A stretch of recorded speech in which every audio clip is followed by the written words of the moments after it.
बिस्मिल्लाहिर्रहमानिर्रहीम। अस्सलाम वालेकुम। Welcome everyone. क्वांटिटेटिव एबिलिटी की इस लेक्चर सीरीज़ में हम कुछ इम्पॉर्टेंट टॉपिक्स को कवर कर रहे हैं जो पास्ट एग्ज़ाम्स में और डिफरेंट कॉम्पिटिटिव एग्ज़ाम्स के अंदर बहुत ज़्यादा रिपीट हुए हैं। हम उन टॉपिक्स को वन बाय वन डिस्कस करेंगे। इस लेक्चर के अंदर हम टाइम, डिस्टेंस और वर्क से रिलेटेड क्वेश्चंस को डिस्कस करेंगे। इस पोर्शन में डिफरेंट तरह के क्वेश्चंस आते हैं। उनमें से कुछ अहम टाइप के क्वेश्चंस इस तरह से होते हैं। सबसे पहली टाइप वो होती है जिसमें आमतौर पर फार्मूला बेस्ड क्वेश्चंस होते हैं। उनमें तीन डिफरेंट क्वांटिटीज में से कोई सी दो क्वांटिटीज गिवन होती हैं और तीसरी हमने फाइंड करनी होती है। वो तीन क्वांटिटीज स्पीड, डिस्टेंस और टाइम है। और स्पीड इक्वल होता है डिस्टेंस ओवर टाइम से। ये एक फेमस फार्मूला है जो आपने मैट्रिक की क्लासेस में स्टार्ट में पढ़ा भी होगा। अगर नहीं पढ़ा तो आप इसको याद रख लें। और स्पीड को आमतौर पे हम v से डिनोट करते हैं, डिस्टेंस को s से और टाइम को t से डिनोट किया जाता है। तो इसके मुताबिक ये बन जाता है v is equal to S over T, या इसको लिख सकते हैं s is the product of v and t। दूसरी तरह के क्वेश्चंस वो होते हैं जिनको हम डायरेक्ट प्रोपोर्शन कहते हैं। जब हम दो वैल्यूज के दरमियान में रिलेशन फाइंड करते हैं तो एक क्वांटिटी के बढ़ने से दूसरी क्वांटिटी भी बढ़ रही होती है। और तीसरी तरह के क्वेश्चंस वो होते हैं जिनको हम इनवर्स प्रोपोर्शन कहते हैं। उनमें जब हम एक क्वांटिटी को बढ़ाते हैं तो उससे दूसरी क्वांटिटी जो है वो कम होती है। और चौथी तरह के क्वेश्चंस वो होते हैं जिनमें कंबाइंड केसेस डिस्कस होते हैं कि फॉर एग्जांपल ए जो है वो 10 डेज में वर्क कंप्लीट करता है, बी जो है वो 20 डेज में करता है। आप बताएं कि अगर ए और बी दोनों एक साथ काम करें तो फिर कितने डेज में वर्क कंप्लीट होगा। ओके, सबसे पहले हम देखते हैं फार्मूला बेस्ड क्वेश्चंस। हम इन सारी टाइप्स को वन बाय वन डिस्कस करेंगे। ये अभी मैंने फार्मूला बताया आपको। एस शो करता है डिस्टेंस को, वी शो करता है स्पीड को और टी शो करता है टाइम को। इसका मतलब ये हुआ कि जो डिस्टेंस है वो दो क्वांटिटीज का प्रोडक्ट है, स्पीड और टाइम का। सबसे पहला क्वेश्चन है, a train is running at a speed of 54 kilometre per our. एक बात हमेशा याद रखनी है कि जो भी स्पीड होगी उसको आपने हमेशा लेना है मीटर पर सेकंड में, और जो टाइम है उसको हमने किस में लेना है, सेकंड में, और जो डिस्टेंस है उसको हमने किस में लेना है, मीटर में। तो यहाँ पर जो स्पीड है वो हमें है किलोमीटर पर आवर में। हम किलोमीटर पर आवर से मीटर पर सेकंड में चेंज करेंगे। उसके लिए हम इसको 1000 से मल्टीप्लाई करेंगे और 3600 से इसे डिवाइड करेंगे। तो इसको सॉल्व करेंगे तो ये आंसर आएगा 15 मीटर पर सेकंड। इसका मतलब है जो v की वैल्यू है वो 15 मीटर पर सेकंड है। और उसके अलावा अगर हम देखें तो टाइम 8 सेकंड दिया हुआ है। डिस्टेंस हमने फाइंड करना है यानी s फाइंड करना है। We know that s is the product of v and t। तो इसके मुताबिक हम 15 और 8 को मल्टीप्लाई करेंगे तो ये आंसर बन जाएगा 120। So the answer is 120 metre. Okay, next है, a train with stoppage cover a distance of 60 kilometre per hour. यानी अगर एक ट्रेन जो है वो रास्ते में रुकती है, स्टॉप्स करती है, तो कितना डिस्टेंस कवर करती है, 60 किलोमीटर पर आवर। और विदाउट स्टॉप यानी अगर वो ना रुके तो उस वक्त जो कितना डिस्टेंस या उसकी जो स्पीड है वो कितनी है, 90 किलोमीटर पर आवर। यानी वो एक आवर के अंदर 90 किलोमीटर पर आवर का डिस्टेंस कवर करती है। हमने बताना है कि ट्रेन कितने मिनट्स के लिए रुकती है। तो सबसे पहले देखें, ये चीज़ आपको क्लियर होनी चाहिए कि जब विद स्टॉप हो रहा है तो डिस्टेंस कितना कवर हो रहा है, टाइम दिया हुआ है 1 आवर का, और डिस्टेंस कितना कवर हो रहा है अगर हम देखें तो वो है 60 किलोमीटर। ठीक है। और अगर हम विद आउट स्टॉप की बात करें तो उस केस में क्या है, विदाउट स्टॉप के केस में डिस्टेंस है 90 और टाइम 1 आवर ही है। इसका मतलब है कि इन दोनों में जो डिफरेंस है वो 30 किलोमीटर का है। यानी 1 आवर के अंदर जो ट्रेन रुकती है वो कितना रुकती है, जितना ये डिस्टेंस कवर होता है। यानी जो स्टॉपिंग टाइम है वो इक्वल टू दिस डिस्टेंस है। यानी अगर वो ट्रेन जो रुक रही है अगर वो ना रुके तो उस दौरान वो कितना डिस्टेंस कवर कर लेती है, 30 किलोमीटर। ठीक है। तो अगर हमने टाइम फाइंड करना है तो हम देखना चाहते हैं टाइम कैसे कैलकुलेट करेंगे। s इज इक्वल टू होता है vt, तो t किसके इक्वल हो जाएगा, t will be equal to s over v। और ये हमारे पास जो स्टॉपिंग टाइम का डिस्टेंस है वो 30 है। ओरिजिनल स्पीड हमने देखनी है विदाउट स्टॉप के लिहाज से, उसे 90 से डिवाइड कर देंगे, ये बन जाएगा 1/3 आवर्स। इसे हम मिनट्स में चेंज करने के लिए 60 से मल्टीप्लाई करेंगे तो ये बन जाएगा 20। So it becomes 20 minutes. Okay जी, next is Arshad can cover a circular path. Arshad जो है वो जो डिस्टेंस कवर कर रहा है वो सर्कुलर पाथ में कर रहा है और उस सर्कुलर पाथ का रेडियस गिवन है 21 मीटर. ठीक है.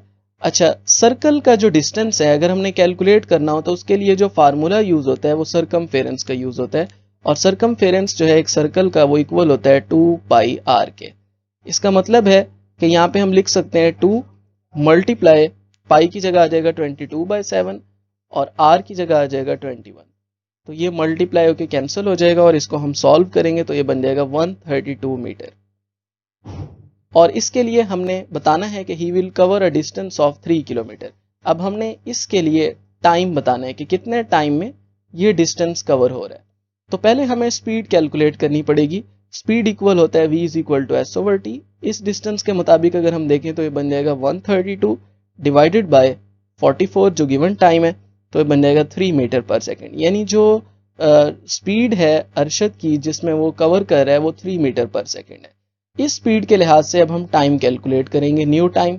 तो न्यू टाइम कैलकुलेट करने के लिए हम फार्मूला यूज करेंगे s is equal to V T and t is equal to S over V. s की जगह आ जाएगा 3 किलोमीटर के लिए 3000 डिवाइडेड बाय 3 इट बिकम्स 1000. ठीक है, तो इस तरह से हमने कैलकुलेट किया. देखें फिर देख लें इस फार्मूले के अंदर, इस क्वेश्चन के अंदर पहले हमें स्पीड कैलकुलेट करनी है पहली दो वैल्यूज को यूज करते हुए, इस डिस्टेंस और टाइम को यूज करते हुए, और इस स्पीड से हमने नया टाइम फाइंड करना है.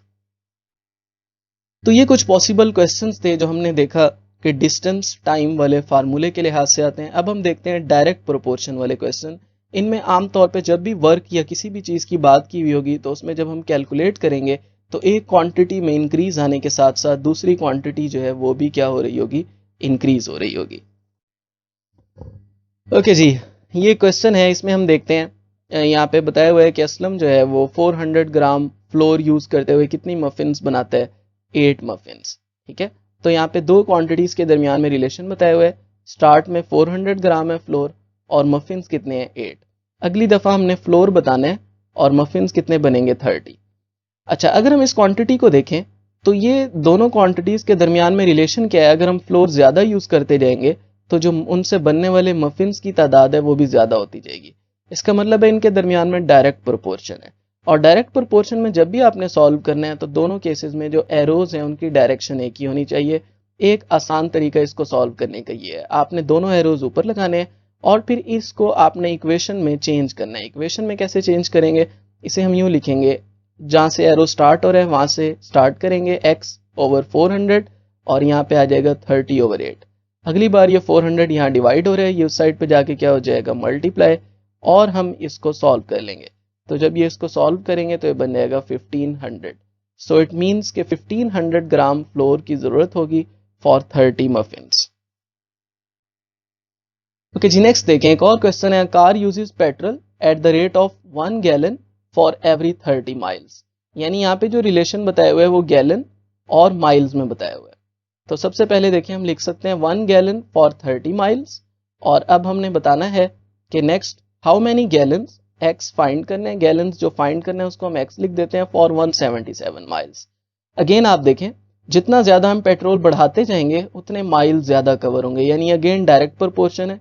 डायरेक्ट प्रोपोर्शन की वजह से जैसे अभी हमने कहा है दोनों एरोज ऊपर की तरफ आएंगे और इसको हम अगेन इक्वेशन में चेंज कर देते हैं.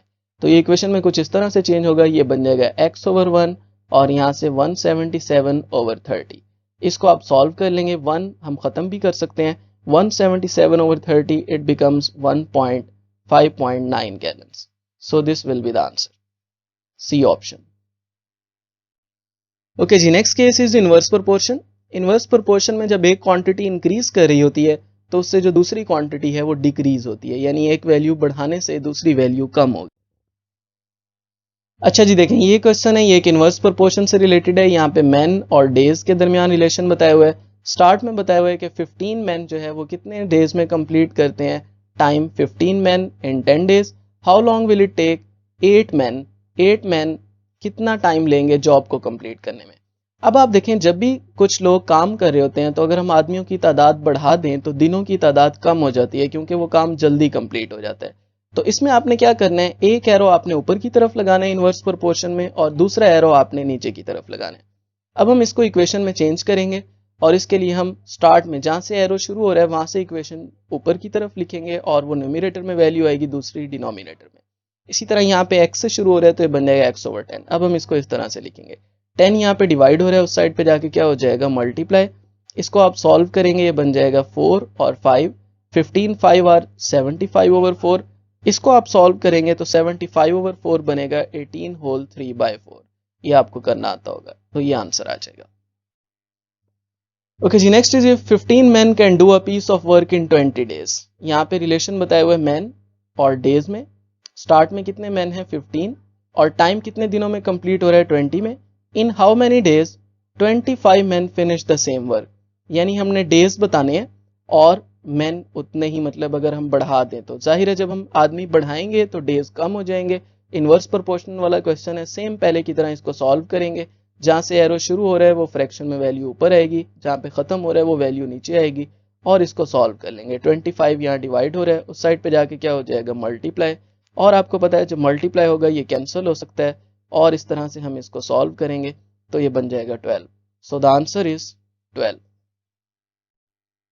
Next possible case is combined case. Combined case होता है कि जब हमें बताया हो कि दो लोग इतने इतने दिनों में काम कर रहे हैं, अगर वो दोनों एक साथ काम करें तो आप बताएं कि वो कब मुकम्मल होगा। तो सबसे पहले देखिए लिखा हुआ है Bilal can do a piece of work in 10 days and Aslam can do in a piece of work in 15 days। अब एक टाइम को हम 10 days को T1 से डिनोट कर देते हैं, दूसरे को हम डिनोट कर देते हैं T2 से।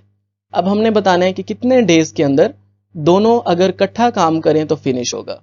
तो उसके लिए आपने फार्मूला यूज करना होगा 1/t is equal to 1/t1 plus 1/t2। ठीक है, ये फार्मूला यूज करना है जब भी आपको कंबाइंड केस का क्वेश्चन आएगा, जब टाइम के लिहाज से। तो उस वक्त जो है जाहिर है टाइम कम लगेगा और हम वो इससे फाइंड कर सकते हैं। बन जाएगा 1/10 प्लस 1/15। इसका आप एलसीएम लेंगे 30 बनेगा और ये बन जाएगा 3 + 2, ये बन जाएगा 5/30 या इसे हम कह सकते हैं 1/6। ठीक है, और हम कह सकते हैं t will be equal to 1/t अगर 1/6 है तो t किसके इक्वल हो जाएगा 6 के। सो this will be the answer. Okay, next is Zaheer can do work in 80 hours. Zaheer जो है वो 80 आवर्स में काम कर रहे हैं। ठीक है, इसको हम T1 से लिख देते हैं। If he and his son work together, अब दोनों का एक साथ जो टाइम दिया हुआ है उसके लिए हम T से लिखेंगे, उसे T से या टोटल टाइम से, दैट इज 20 आवर्स। यानी अगर वो दोनों इकट्ठा काम करते हैं तो वो 20 आवर्स बनते हैं। अब हमने बताना है कि सन की वर्किंग कैपेसिटी कितनी होगी, यानी सन अगर अकेला काम करे तो वो कितने टाइम में कंप्लीट करेगा।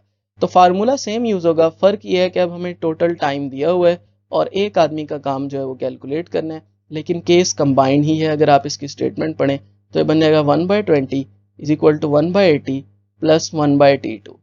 और अगर हम इसको देखें तो ये 1/80 उस साइड पे जाके क्या हो जाएगा माइनस, और इसको हम सॉल्व कर सकते हैं, it is equal to 1/T2। और अगर हम इसको देखें तो ये बन जाएगा 80 इंटू 4 - 1 1/T2, या इसे हम कह सकते हैं 3/80 and T2 will be equal to 80/3। So this will be the answer 80/3 hours. ठीक है, thank you so much, that was all for this lecture. इस लेक्चर के अंदर हमने टाइम, डिस्टेंस और वर्क के लिहाज से पॉसिबल क्वेश्चंस देखे। आई होप सो आपको यहाँ तक काफ़ी हद तक आइडिया हो गया होगा। अगर आपको ये लेक्चर पसंद आया हो तो काइंडली आप इसको सब्सक्राइब कर लें और बेल आइकन को क्लिक कर लें ताकि आप फर्दर आने वाले लेक्चर्स के साथ जो है वो अपडेट रह सकें और हमें आपकी तरफ से एक छोटी सी सपोर्ट भी मिल जाए जो हमें बहुत ज़्यादा इनकरेज करेगी। Thank you.